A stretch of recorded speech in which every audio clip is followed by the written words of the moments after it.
is an active axe that tears down the fabric of a relationship over time if not managed correctly. What happens? See, a long time ago, in order to become famous, you had to do something profound affecting humanity, right? Today, if you want to be famous, you don't need to do that. All you need is an internet connection and maybe a selfie stick and a camera, and you can be famous. And guess what?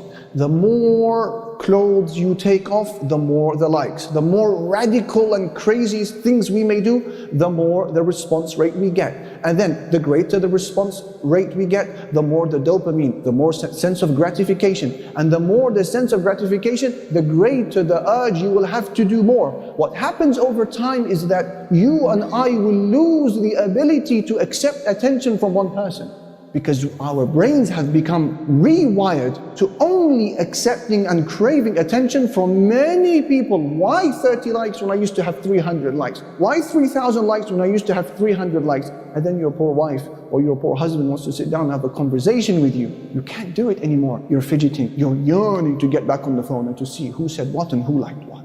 Social media, brothers and sisters, if you are not doing anything profound with it, like for example saving people from the hellfire, guiding them to Jannah and glorifying Allah subhanahu wa ta'ala, which I would claim a lot of us are not doing, delete it altogether. If it is affecting your relationship, delete it altogether and save this mithaq ghalidh, this firm covenant. Brothers and sisters, in terms of reviving the concept of mawadda, we can stop showing the world the happiness in our married life. Brothers and sisters, stop showing the world about the happiness that you are experiencing as a husband or wife.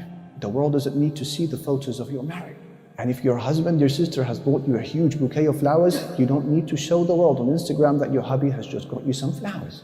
Because you're telling me from those 500 people you have as your friends, or maybe the 5,000 still, none of them are unmarried, none of them envy you for where you are at. You are saying to me that none of them are married but are not suffering as married men or women? And then they see now this carefully filtered photo that you have uploaded, and they're thinking, what about me?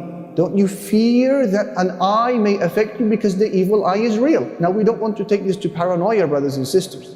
But I don't doubt that many of the sudden breakdowns of relationships that seem completely unexplainable are due to the ayn. Ahmad narrates in his Musnad, and Al-Hakim in his Mustadrak, that the Messenger sallallahu alayhi wa sallam said, إِذَا رَأَى أَحَدُكُمْ شَيْئًا أَعْجَبَهُ فَلْيُبَرِّكْ فَإِنَّ الْعَيْنَ حَقٌّ. If any of you sees something that he admires, let him make dua for barakah, blessing, Allahumma barik lahu, or something like that. He said, because the eye is real.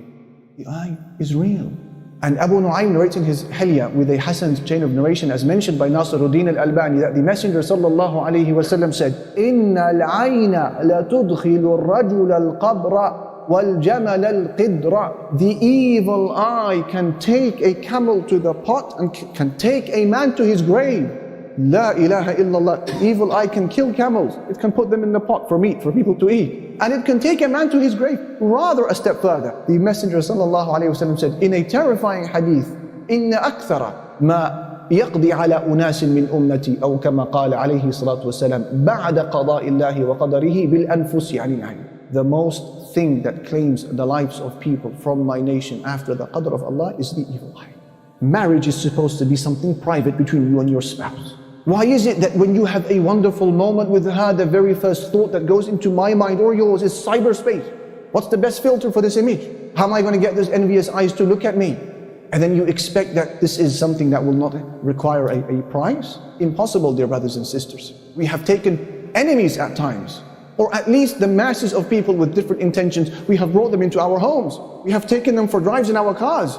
We have shown them our dates with our spouses.